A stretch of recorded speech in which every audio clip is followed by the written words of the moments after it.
Assalamualaikum warahmatullahi wabarakatuh. Kita biasa berdoa menjelang berbuka puasa. Begitu berbuka kita baca Allahumma laka sumtu wa bika amantu wa ala rizqika aftartu birahmatika ya arhamar rahimin. Itu doa kita. Allahumma laka sumtu, ya Allah, karenamu aku berpuasa. Wa bika amantu, dan kepada engkau kami beriman. Wa ala rizqika aftartu, karena rezekimu engkau karuniakan kepada kami, karena itulah kami berbuka.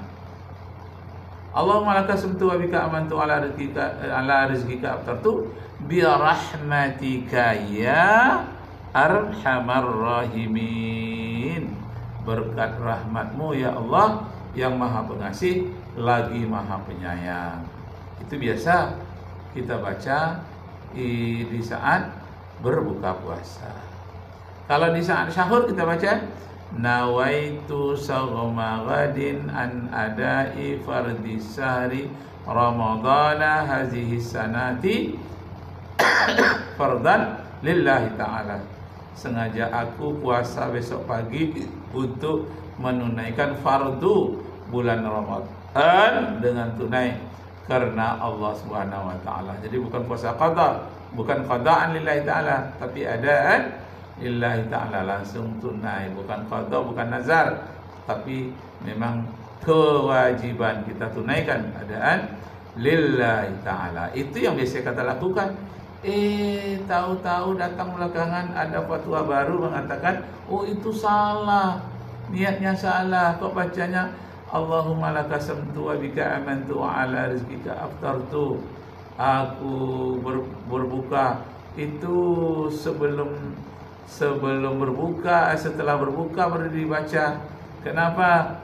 Karena itu fi'il madhi katanya, setelah berbuka baru puasa. Tidak tahu dia banyak yang fi'il madhi itu sebelum, tak selamanya yang fi'il madhi itu setelah berbuka baru dibaca, karena dia fi'il madhi aftartu. Itu fi'il madhi. Padahal tak selamanya fi'il madhi itu setelah.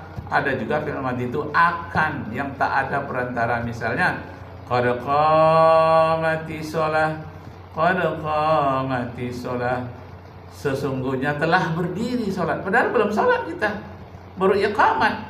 Tapi kenapa lafaznya fi'il madhi, mengatakan telah lalu, telah berdiri sholat, padahal akan berdiri.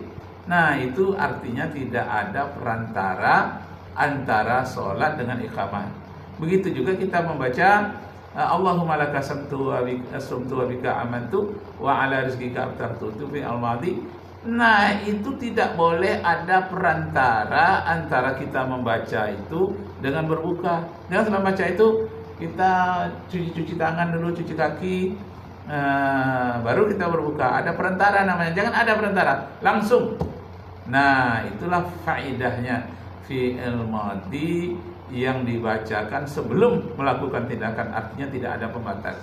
Contoh yang paling baik tadi itu qad qamati shalah, sesungguhnya telah berdiri salat, pada iqamat. Padahal belum berdiri salat, belum baca niat lagi. Baru akan berdiri memanggil baru. Allahu akbar, Allahu akbar. Asyhadu an la ilaha illallah. Asyhadu anna Muhammadar Rasulullah. Hayya 'alas shalah. Hayya 'alal falah. Qad qamati shalah, qad qamati shalah. Allahu akbar, Allahu akbar. La ilaha illallah. Sesungguhnya telah berdiri salat, telah berdiri salat. Padahal belum salat, itu fi'il madhi. Bukan sesudahnya kita baca.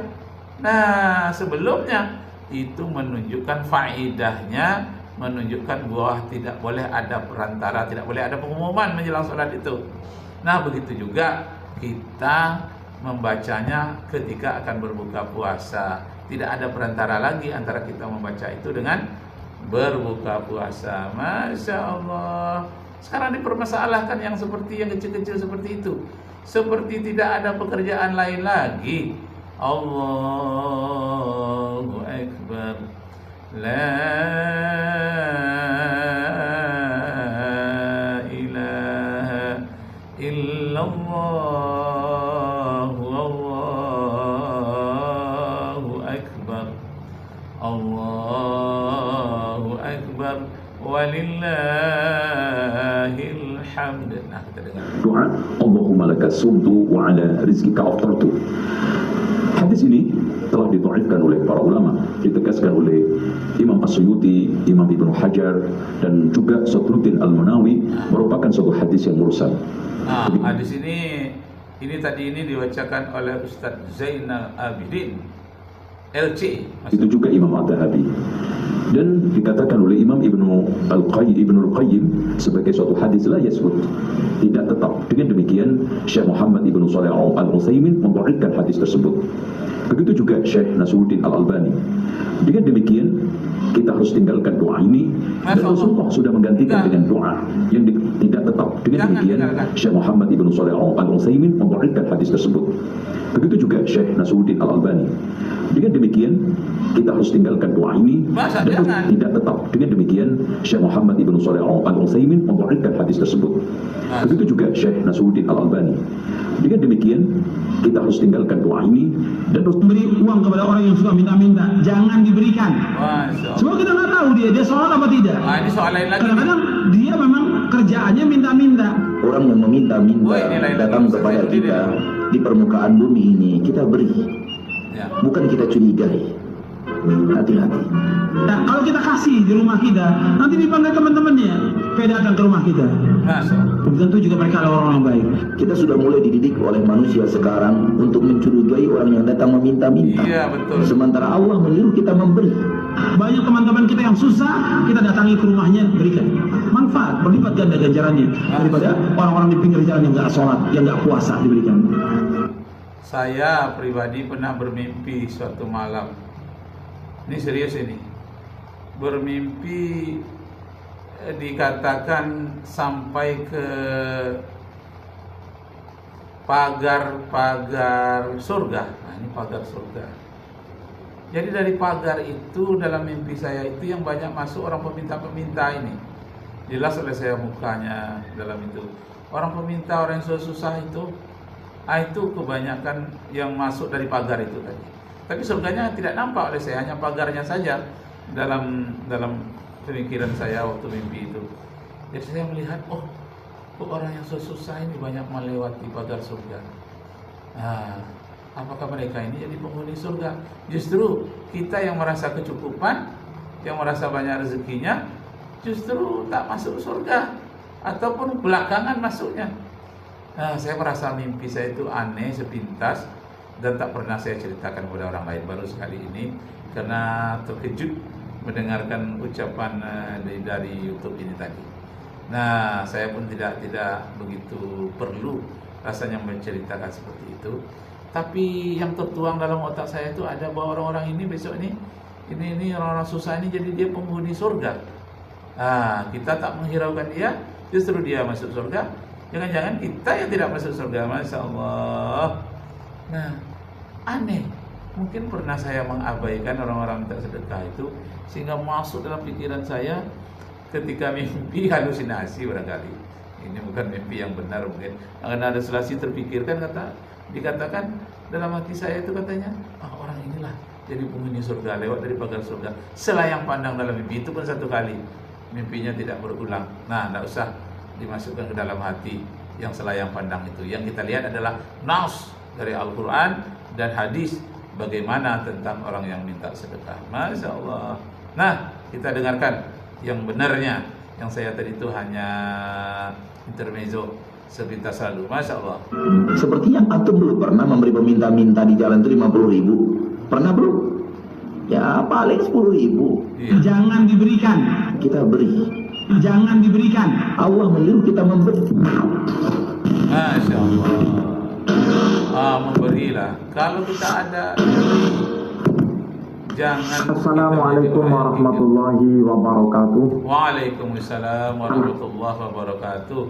Bapak Ibu Saudara sekalian, saya teringat tercetus lagi nih ayat Al-Qur'an mengatakan wala yahsabanna allazina yabkhaluna bima atahumullah min fadlihi huwa khairul lahum bal huwa syarrul lahum sayutawaqquna bima bakhilu bihi yaumal qiyamah. Jangan kamu menyangka orang-orang yang kikir akan harta bendanya itu disangka dia akan beruntung, tetapi dia akan mendapat malapetaka. Bahkan akan dikalungkan pada diri mereka harta mereka yang mereka kikirkan itu. Sayutawaqquna bima bakhilu bihi yaumal qiyamah.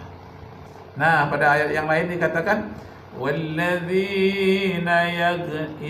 والذين يكنزون الذهب والفضة ولا ينفقونها في سبيل الله فبشرهم بعذاب أليم.